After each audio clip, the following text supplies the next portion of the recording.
I am honored to present our keynote speaker, Professor Abed Gera. Abed is the Director of Israel's Plant Protection and Inspection Services, the PPIS, and he will share with us the major plant protection threats in the region. Please, Abed.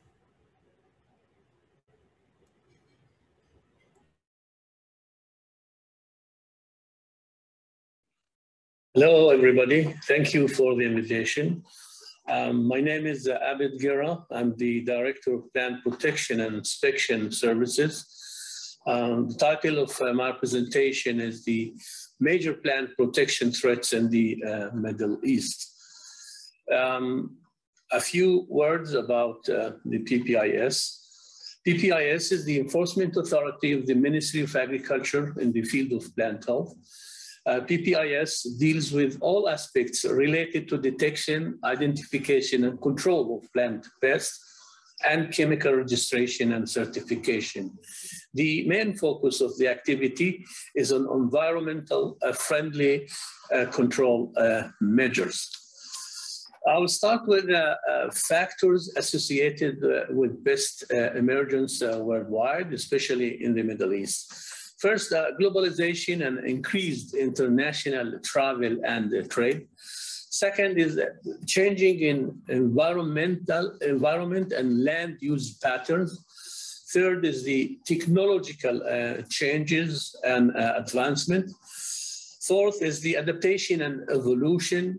And the final is the failure to implement international cooperation and control measures.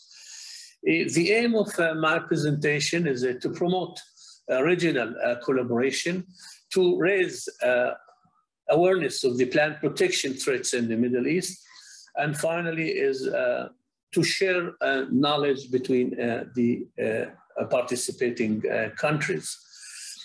I would like to start talking about viruses infecting the major vegetable crops in the region. There are about 130 species and subspecies of vegetables grown in the region.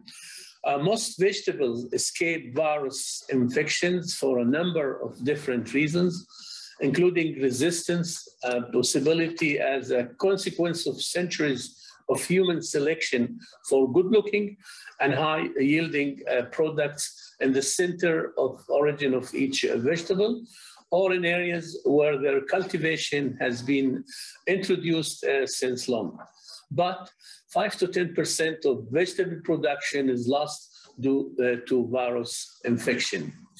The viruses infecting vegetable crops, out of the 130, there are 70 vegetable species which have been found naturally infected by one or more viruses, 21 of these only by one virus species, and 38 of these have been reported as naturally infected by more than 2 viruses. The main viruses infecting vegetable crops are Potivarus, mainly TMV, TOMV, Tosphoviruses, like tomato spotted wilt virus and iris yellow spot virus, Kokomo viruses, Gemini viruses, Potivarus, and Baroids. Tomato brown rugose fruit virus is a rod-shaped virion, 18 nanometer in diameter and 300 nanometer in length. The virus was first identified in tomato in Jordan in 2015. Outbreaks have recently occurred in Israel, China, Europe, the US, and Mexico, causing major concern of growers of tomato. The virus is transmitted by contact, contaminated tools, and propagation in material, causing huge damages to tomato production. The second virus is tomato spotted wilt virus, which was discovered in Australia in 1919. The virus infected over 800 plant species from 82 different families. The virus is transmitted by thrips. Infection results in spotting and wilting on plants and eventually death. The virus is an agriculture pest worldwide in Asia America, Europe, and Africa. The virus was detected in Israel and the surrounding countries in 1995, causing huge damages, mainly in pepper and tomato. Tomato yellow leaf care virus is a major problem, causing severe symptoms in tomato, affecting tomato production in the Old World. The virus was first described in the Middle East in the 1960s until its vector Bemisia tabaci started to spread dramatically through the New World in the 1980s. Zucchini yellow mosaic Potivarus is an aphid-borne Potivarus, a single-stranded RNA, 750 nanometer in length. That's an important pathogen of cucurbits, mainly squash, melon, and cucumbers. In most regions of the world, the effects are severe leaf mosaic, yellowing. The fruits are stunted, twisted, and deformed, which reduces yields and makes them unmarketable in some cultures. Cucumber green mild mottle tobamovirus was first described in 1935 in England and spread slowly to other countries. In cucurbits, it causes a damaging disease that reduces fruit yields and quality and spread of efficiently by a plant-to-plant contact transmission. You see the symptoms in watermelon and on cucumber. Bacterial diseases.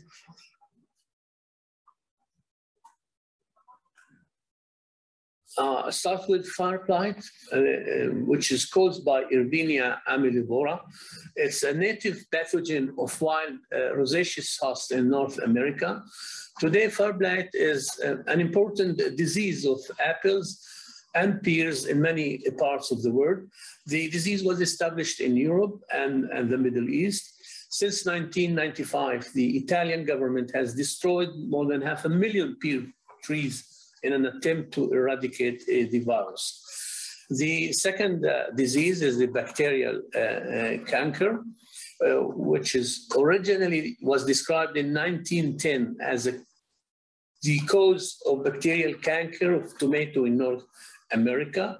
The pathogen is now present in all main areas of production of tomato in the Middle East, and is quite widely distributed in the region.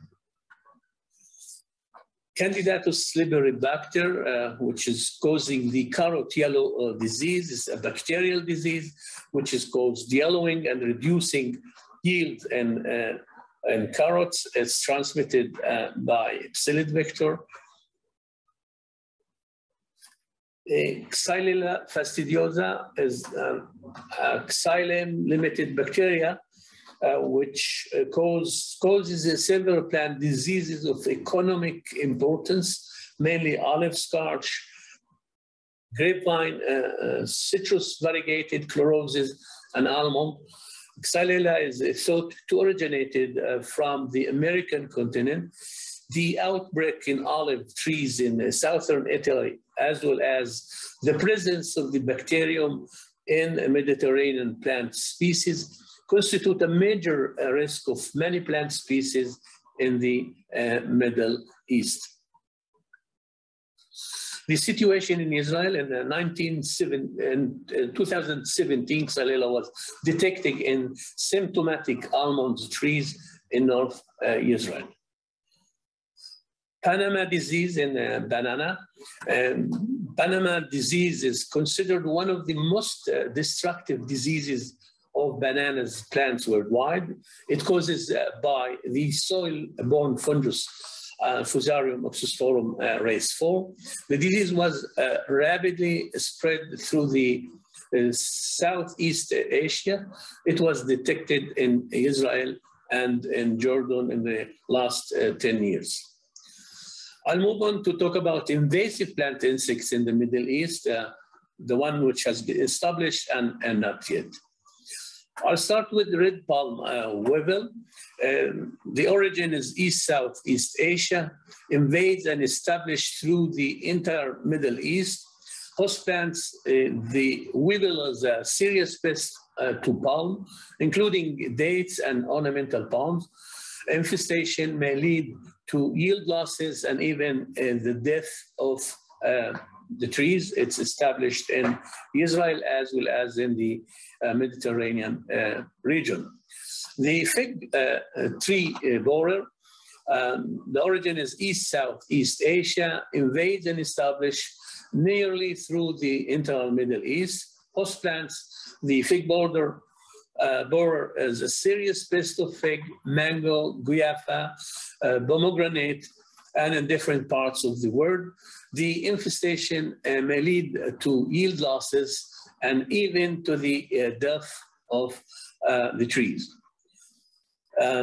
Peach fruit fly, the origin is East-Southeast Asia, invades many Middle East countries, Israel, Egypt, and since the 1993, Saudi Arabia, Iran, and Libya. Host plants, it's a polyphagous infesting citrus, mango, and many others. Infestation may lead to serious yield losses in all these fruit trees. The Spodoptera frugiperda, the fall armyworm, the origin is America, invades many Middle East countries, Egypt and Israel since 2019, Jordan and Syria since last year. Host plant, it's a polyphagous, investing 300 different species, causing a major damage in maize, rice, sorghum, sugarcane, and wheat, but also other vegetable crops. Asian citrus psyllid, the origin is South Asia, invades many countries in Asia, America, and Africa, and in the Middle East. It was established in a few countries since 2011, in Saudi Arabia, Iran, Oman, Yemen, in which greening disease in citrus is localized. This psyllid is one of the two vectors of the greening disease, which is a bacterial disease, and causing devastating damage to citrus plantation. The disease was first reported in China in the 1943, moved to Brazil in 2004, and Florida at 2005. I'll finish up with some thoughts and a conclusion. First, globalization and trade between continents require a fast and reliable diagnostic, particularly for quarantine origins and diseases. Second, the global warming helps typically subtropical insects to colonize a new area. Third, many pests and diseases have become problems due to increasing monoculture trends in the area. And I end up with some final remarks. First, production of different crop species from diverse origins, offering new opportunities for pest and disease movement. Second is changes in the production ecosystems may create new ecological niches for pathogens. Third, man is a very effective vector of diseases and is providing new ecological niches for pest establishment. And I'll end up with that collaboration is the key to success controlling invading pests and diseases. Thank you very much. Hello, my name is Arnon Dag. I'm the Deputy Director of Gilat Research Center, the Center for Agricultural Research in Arid Region, Vulcani Institute, Israel. I would like to thank Professor Gera for his comprehensive overview. Plant protection is definitely an area in which regional cooperation is essential for success. We will start with the first session that will be focused on field crops. The first presentation will be given by Dr. Roy Ben David, from the Vulcani Institute in Israel, and it will be on comparative field study on cereal productivity under semi-arid conditions. The second presentation will be given by Dr. Salam Abdul Zaitoun from the Biodiversity and Environmental Research Center of the Palestinian Authority.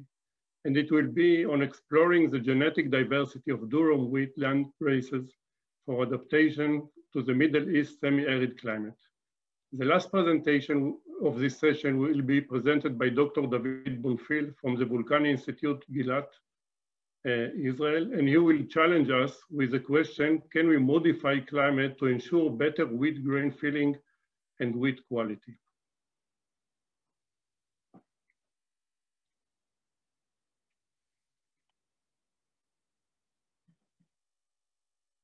Hi everybody, my name is Roy Ben David from Vulcani Center, ARO.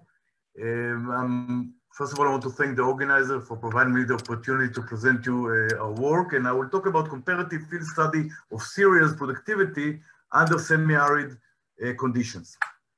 And we started with a bit of an introduction about the topic of forage. We define forage as the above ground parts of the plant where we cut in order to feed animals. 30 to 35% of the ruminant feedstock is actually fiber from forage crops, what we call roughage. And there is two forms forage is supplied. One is hay, it's left on the field to dry up to 15% of water content, and it's basically considered to be for a short time use for feed. And the other one is silage, where it's actually transported to those big feed centers. You could see here in Be'er Tuvia, for example, where it's actually sealed into an aerobic condition for about for a few months. We need to keep a moisture of 60 to 70% water content, but then after fermentation, that will be available for the dairy farm, for example, for long term. So this is the two main forms.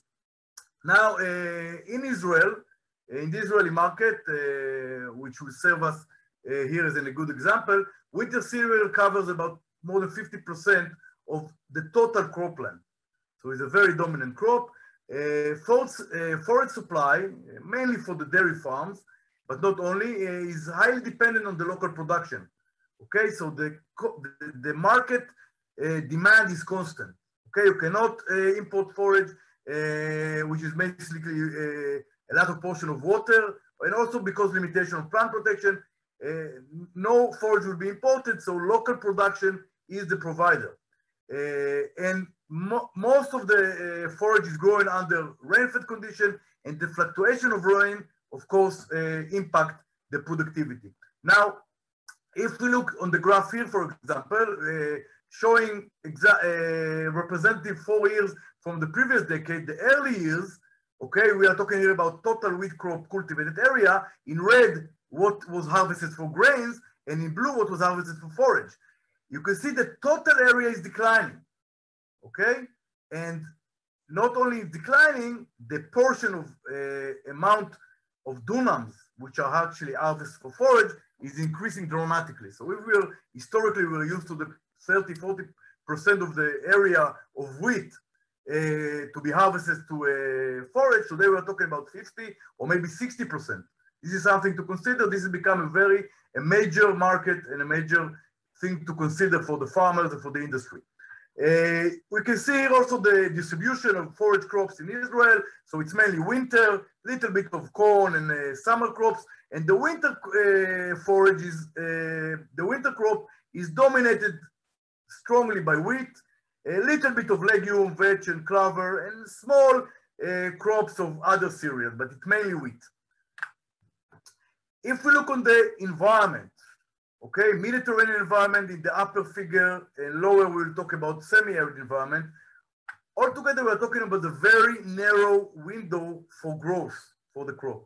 So we're talking about from November to April to May, the crop needs to go fast and produce biomass. And this is very challenging. You can see it here. This is, of course, defined also by precipitation availability, because it's a rain-fed environment, and also the temperature which will define the proper development of plants and biomass. On the lower graph, you could see the precipitation, the long-range data for Gilat, the southern campus of Volcanic Center, when we run some of the experiment that you're going to see later, and altogether with a mean rainfall of 200 millimeters, it was a good, let's say, target environment to test productivity in semi-arid region, and this is what we did. A little, one last slide for the introduction, and we'll go back to it later. If we think about producing biomass in a short time, we can look about the equation drawn by Richards in 2000, where actually biomass accumulation will be defined by the solar radiation duration. It's the Q. I, it's the amount of radiation that is actually intercepted by the canopy, and E, which is some kind of a conversion between chemical to dry matter, which is a constant for any crop. And basically, if you can think about the idea that if we can enhance canopy cover early in the season, we actually improve radiation use efficiency and improve biomass accumulation via increasing of the I, of this I component.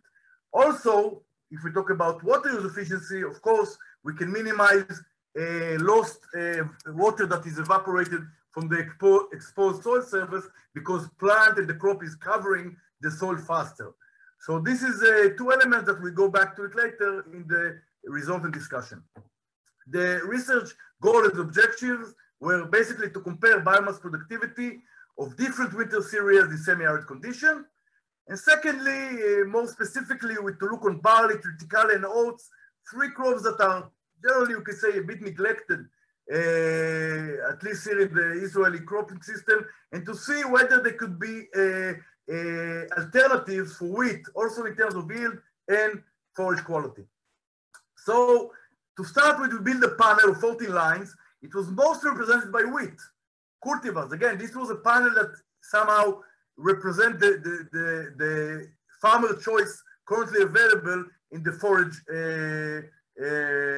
forage market. So it was mainly wheat, 7 lines of cultivars of red wheat, 2 lines of durum wheat, barley, much smaller crop, only 3 cultivars available, only 3 cultivars available at that time were included. Triticale is actually the cross between rye and wheat.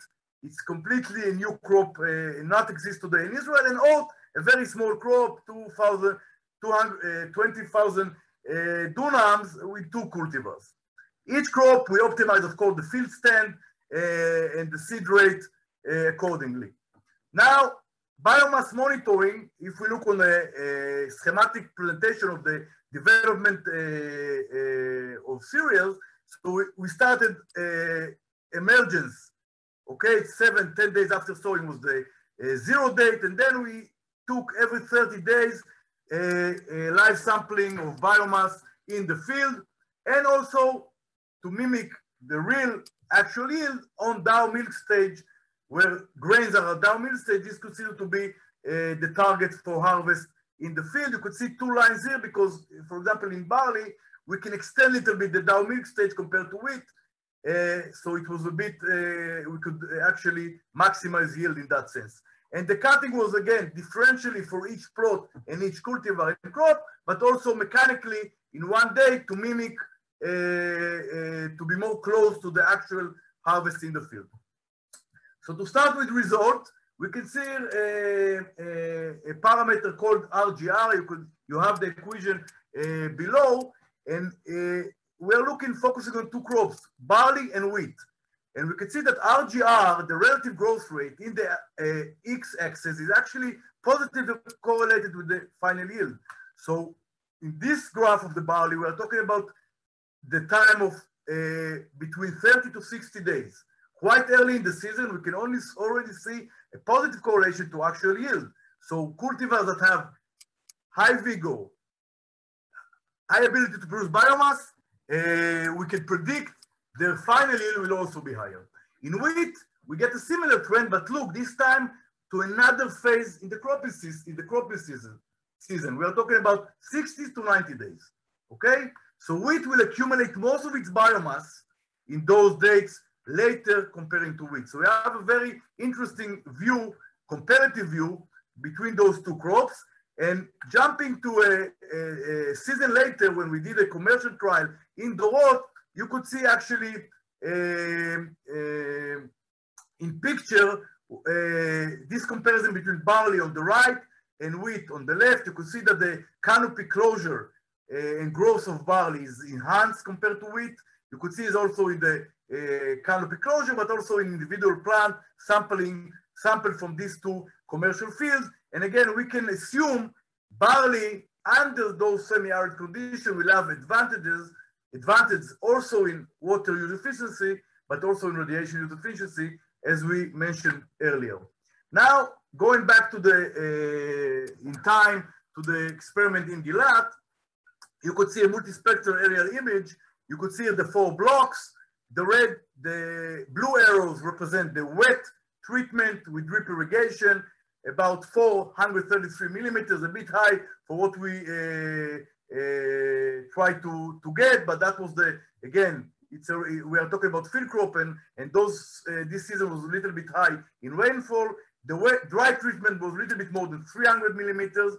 And here I want just to show you in white the oat plots, in colorful squares the barley plot.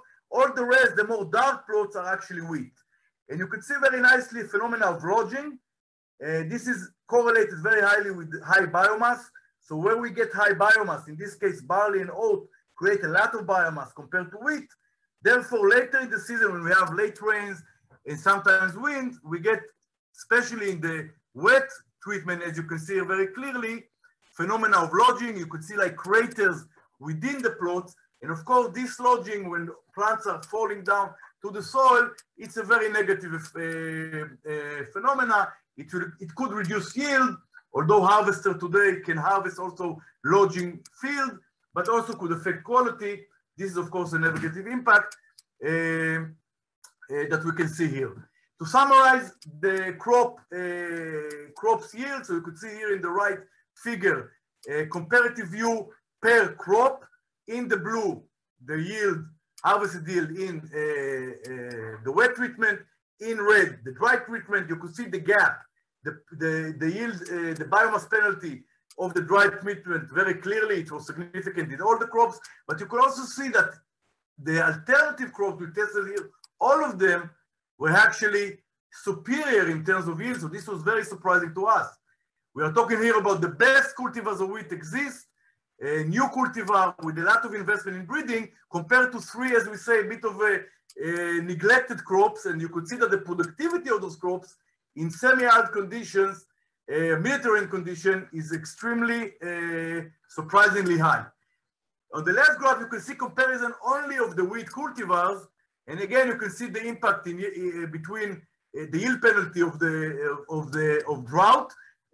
In yellow, I marked 2 lines, T9 and Gedera, that the gap between wet treatment and dry treatment was not significant, implying those maybe will be more suitable for growth and biomass production under drought. So again, happy and surprised about the result. We also want to investigate what about quality. So if the quality of the forage is, even if we get a lot of yield, if the quality of the forage is low, dairy farmer will not accept it. And you can see very clearly in the colors that we have generally between triticale, barley, and wheat, complete mixture. So there's no differences in these terms in digestibility, in vitro digestibility test.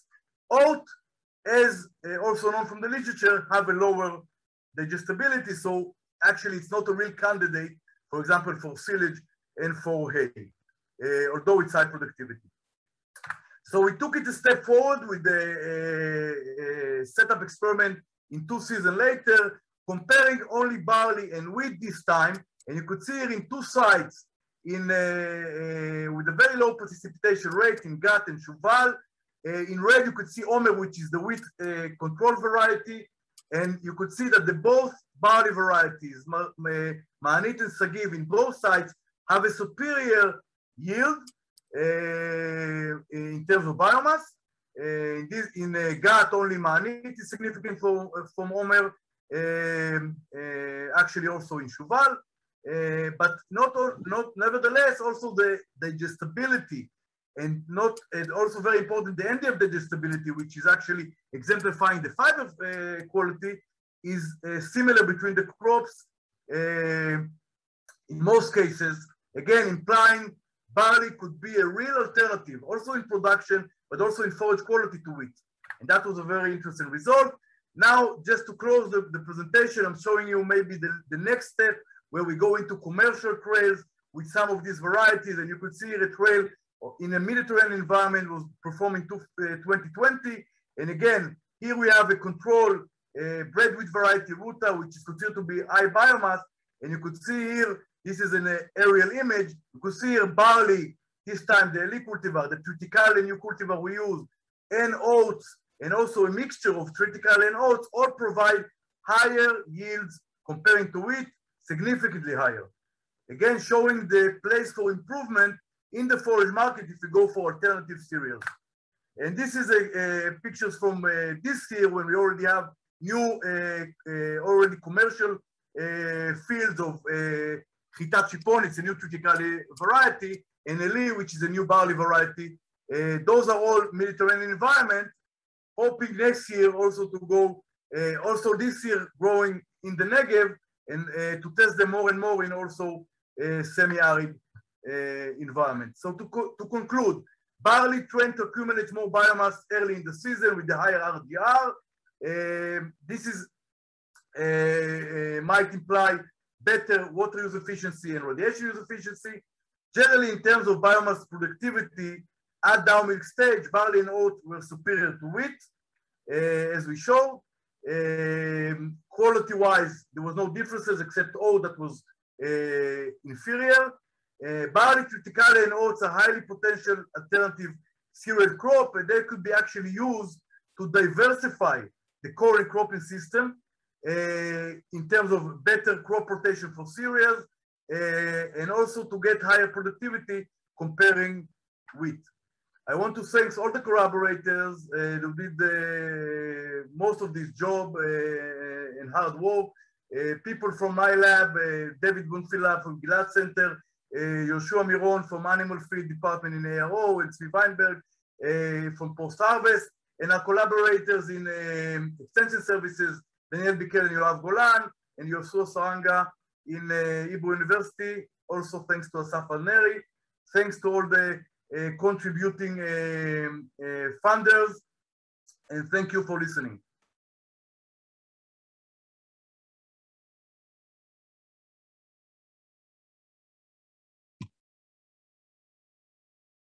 Good afternoon, everyone.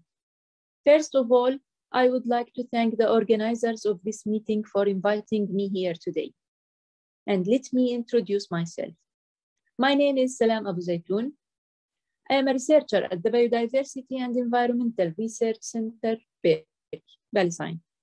My research is focused on different fields of biological sciences, especially plant and agricultural biotechnology. For today, I'm going to talk about our published study entitled Exploring the Genetic Diversity of Durum Wheat Land Races for Adaptation to the Middle East Semi-Arid Climate. Let me now start with some general information on durum wheat in the Mediterranean basin. The durum wheat is an important grain crop, occupying about 10% of wheat growing area worldwide. The Mediterranean basin is the largest production area, and it's also grown across North and East Africa, Europe, North America, India, and Australia. It has a long history as a part of the Mediterranean basin diet, such as pasta, borgol, and unleavened breads. But in the Mediterranean basin, the durum wheat is mainly cultivated under rain-fed conditions. For this reason, yields are highly affected by year-to-year and within-year precipitation fluctuations.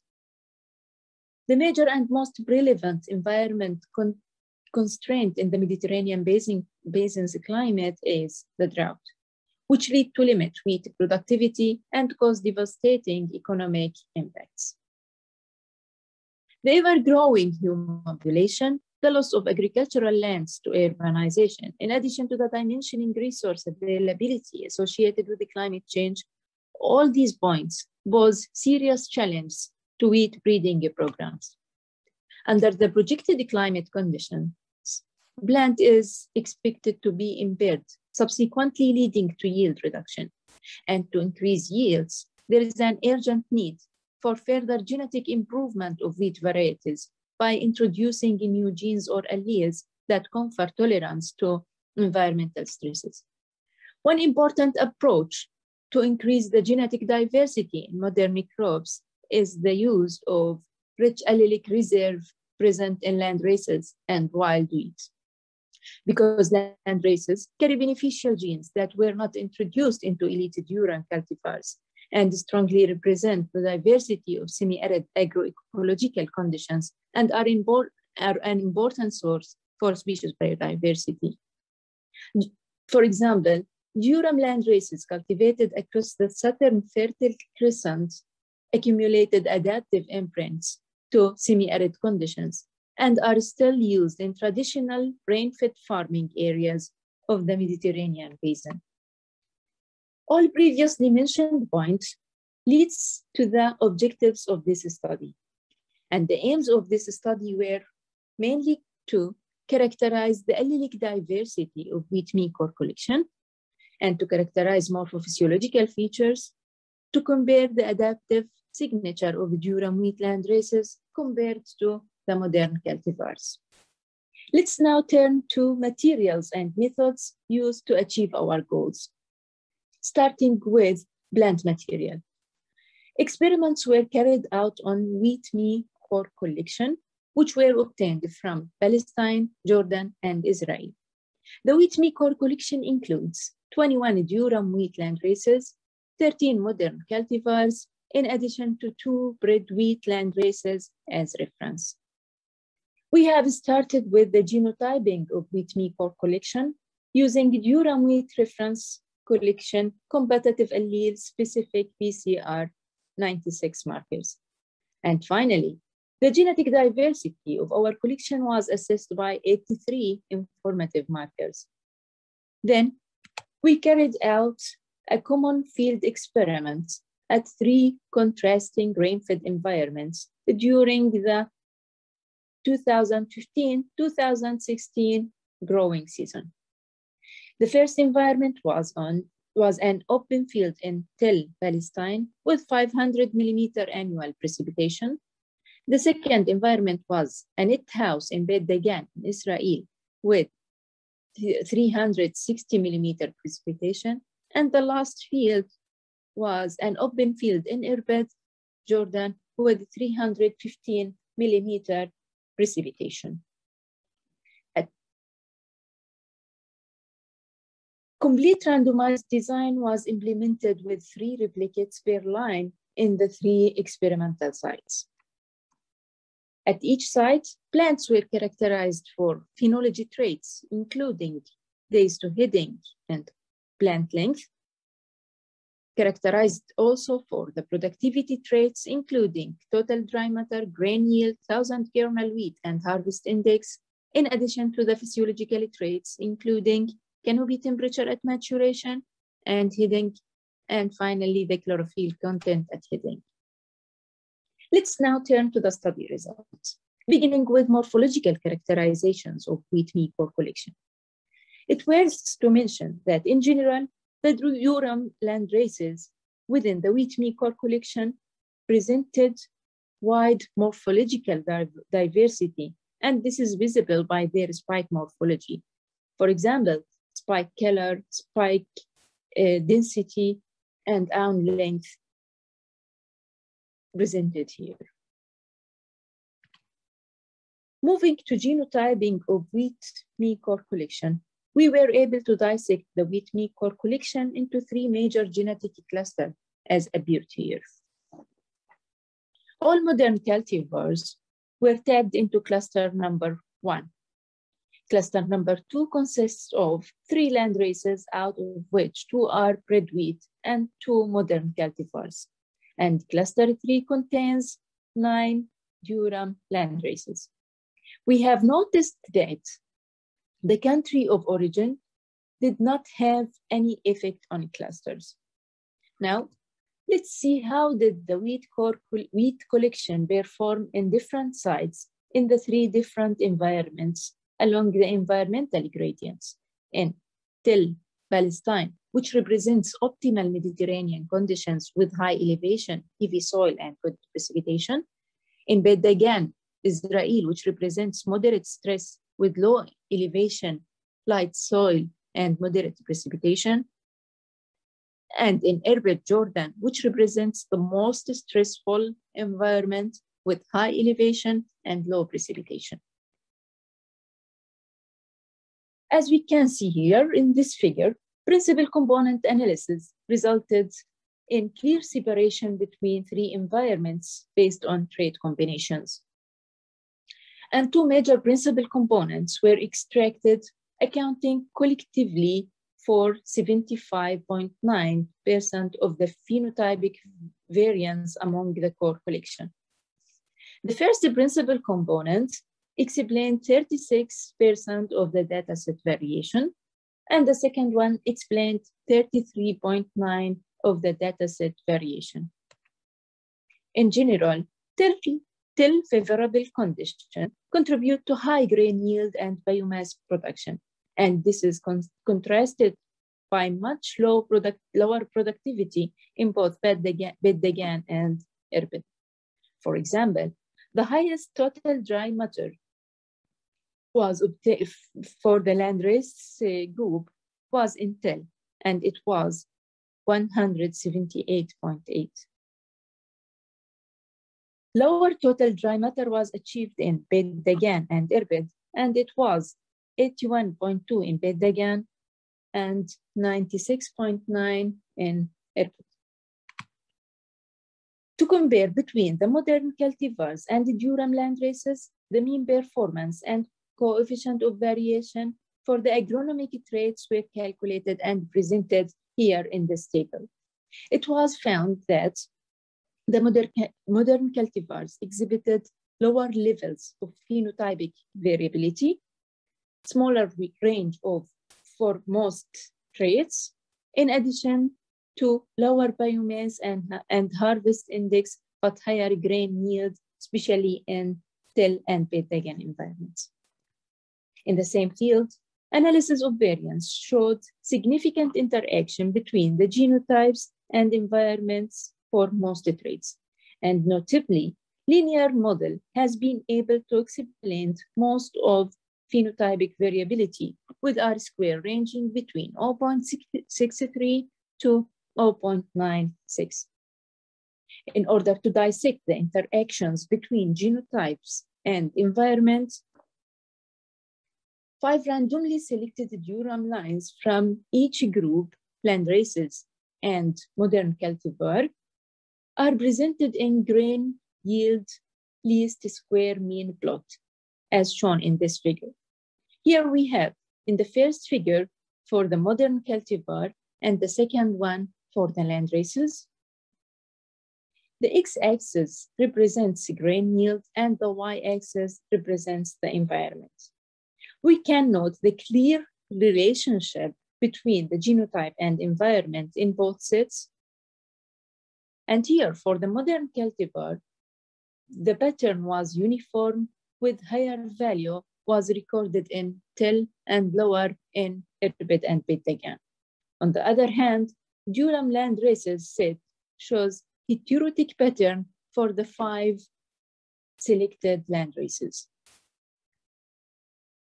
Genotype and environment relationship was found in wheat meal lines between yield-related traits. For example, under favorable condition in Tel, negative correlation was found between canopy temperature and maturation and grain yield. In contrast, no such association was found between the 2 traits under most stressful condition in Irbid and Bet Dagan. The 3 genetic clusters of the wheat meal core collection were analyzed for their phenotypic differences. This figure illustrates the phenotypic variation between genetic clusters. Cluster number 1, the blue line, cluster number 2, the green line, and cluster number 3 is the brown one.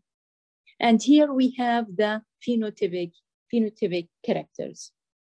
As we can see here, cluster number 1 and cluster number 2 significantly differ from cluster number 3 in several major traits, such as days to heading, plant height, grain yield, and total dry matter, in addition to harvest index. But notably, cluster number 3 has significantly late heading date and higher plant height, which is expressed in total dry matter. Also, it's worth noting that while there were significant differences in yield components between clusters, but the grain size was similar across all clusters. To conclude, projected climate change will greatly influence the Middle East region in terms of water availability. 4 to 8% reduction in precipitation expected in the Middle East region in the upcoming 100 years. Together with regional population growth, it's expected to push the Middle East into a water crisis by 2050.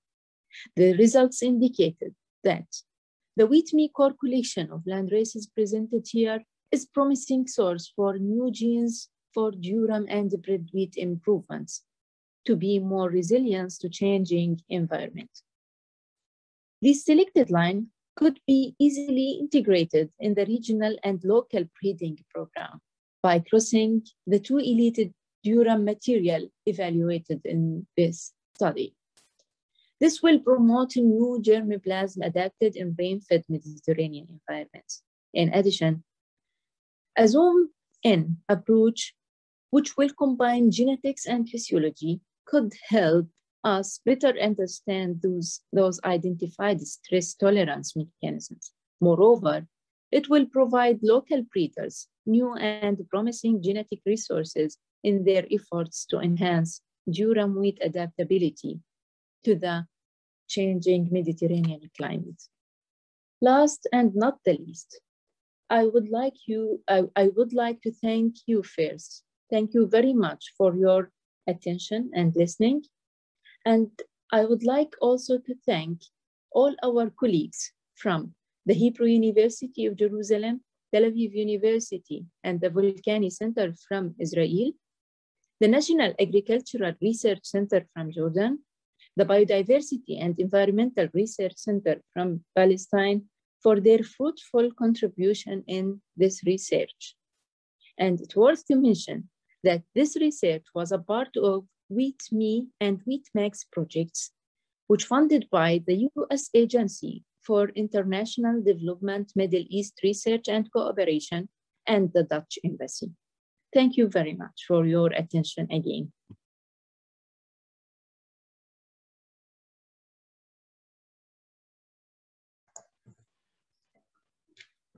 Good afternoon. I would like to thank the organizer that gave me the opportunity to share with you some of my results regarding the changing climate and growing wheat in this region. There are many, many problems.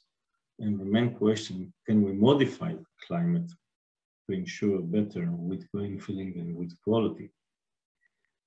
I would like to start with acknowledgements, but the list is so long, so I'll skip it, and everyone that helped me is in this list. So I would like to say that the land of Israel is described as a land of wheat and other crops, but for me, the land of Israel serves as a lab of wheat. And this is because of a very simple reason.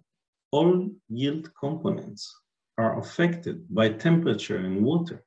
And what's happening in Israel? The wheat fields are across the whole country, from the north down to the south, are crossing a huge variation in the total precipitation that prevailed in the country. And therefore, the wheat is facing different level of water availability in the fields. In addition, even in a specific spot, for example, in Gilat, where I'm working, in addition to the variation in the quantity that can be enormous, there's also a huge variation in the timing when the rainy season starts. And this is very important for rain-fed field crops, since the first rain will occur with germination and will start the growing season. According to temperature, we like to use the satellites data, but in this case, we use the MODIS. And the MODIS, from the MODIS, we retrieve data in a spatial resolution of 1 kilometer per pixel. We get the land surface temperature daily, and from this, we calculated the degree. It is very important to model and to understand what happened to the crop.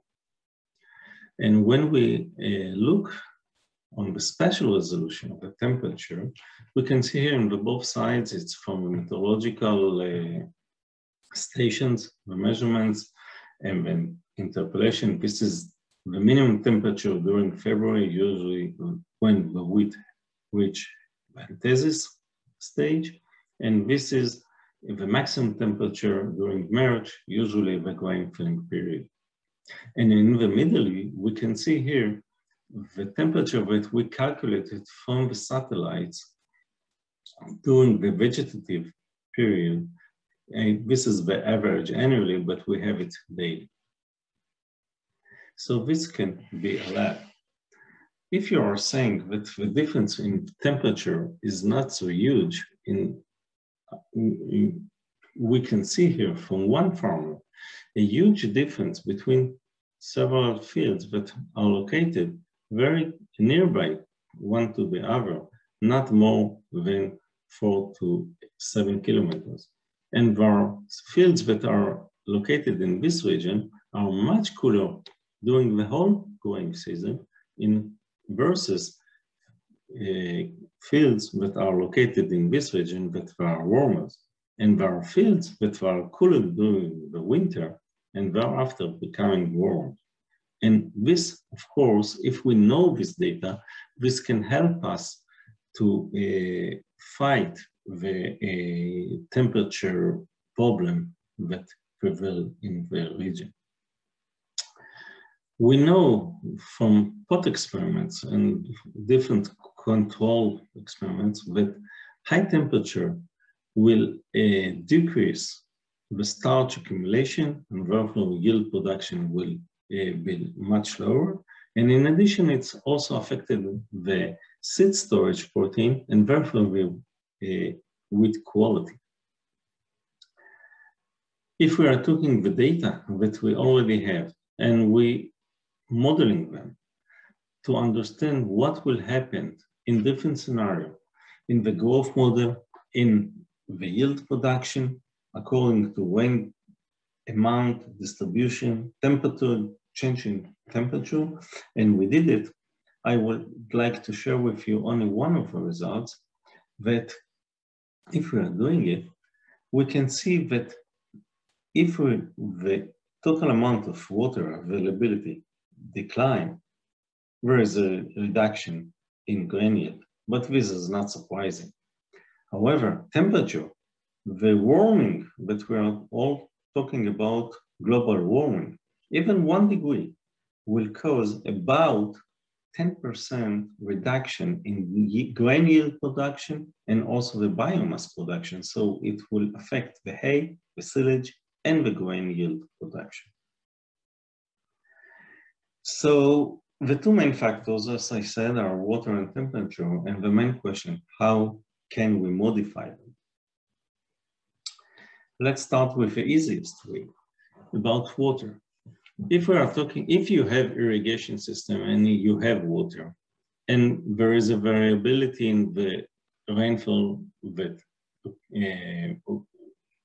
occur during the season, and there is a season with drought, we can just apply another irrigation to complete the total amount that we want, and this is very easy.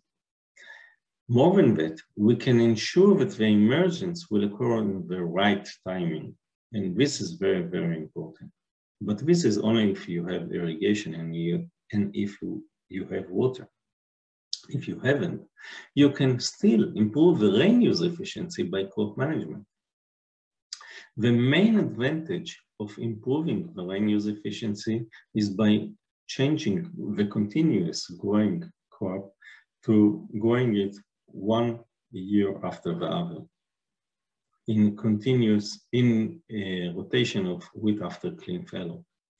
In more than that, if you, another way is to change the conventional tillage and to adopt no-tillage management, and that it will increase the grain yield both in the continuous crop and even in the rotation.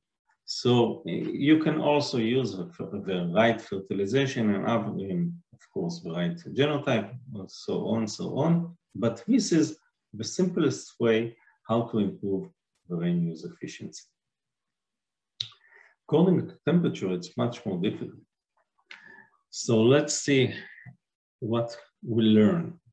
We learn that if we have a different emergence date and we are forcing the field to emerge later, the difference between the earlier and the later cultivars to reach heading will be much smaller, but it will occur later in the season when they will face high temperature during anthesis and during the grain filling period. So one way to skip the high temperature is to bring the crop to reach heading in the best timing, usually in the last week of February, and we have to do it and to try to manage it, and it's difficult. So to help farmers, we analyze the data, and since our wheat is spring wheat that do not require any amount of low temperature for vernalization, we can calculate the total amount of day degree required for each cultivars to reach heading. It's not related to the emergence date. So we have a number of total temperature that each cultivar will require to reach heading. But what we can do with it, it's so complicated. Nobody has the data of his field and nobody has this data. And since the temperature is based on satellite, we get assistance from Google, because Google mission is to organize the world's information, make it universally accessible and useful. And more than that, they produce the Google engine that can help us use this data and to bring it to the farmers. So this is exactly what we did.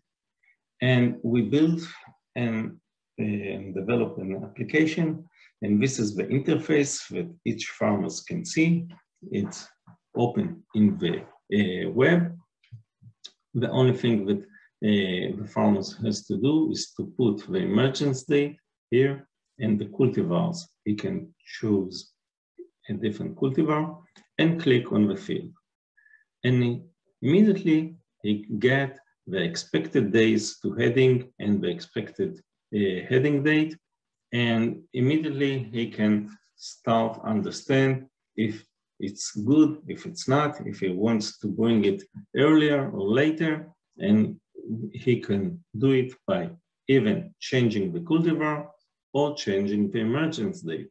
So he can plan sowing it later or earlier, germinate it or not germinate it, if it's it's a wet soil, and so on. So this can assist decision making. However, this is only based on the calibration. The calibration, all the data came from Gilad. What's happened in other places? What happened with other people that estimate the heading? So we validate it by one farmers here in one region and by extension services people, different advisors that are working in different locations under different environment. And this is the result that we get. It's very impressive. The Julian date that the application focused to which heading was almost the same as was in the reality, in both in the farmers and also in the extension advisors. And the meaning of it is that the farmers can focus the heading date and the sowing cultivars in each field. And therefore, we can plan the grain filling occurrence at the best timing. It doesn't matter if we would like that it will be started March 1st or March 15th or February 15th. He can decide how to do it. More than that, according to breeding, we can start in different scenario of global change, warming, and this is only one model. And according to this model, till the end of the century, the vegetative growth period will reduce by 11 days. And this is more than 10%. And since it's huge reduction, and all of these days, the radiation that the wheat can absorb will not be available for the wheat. So therefore, the production is expected to decline as well.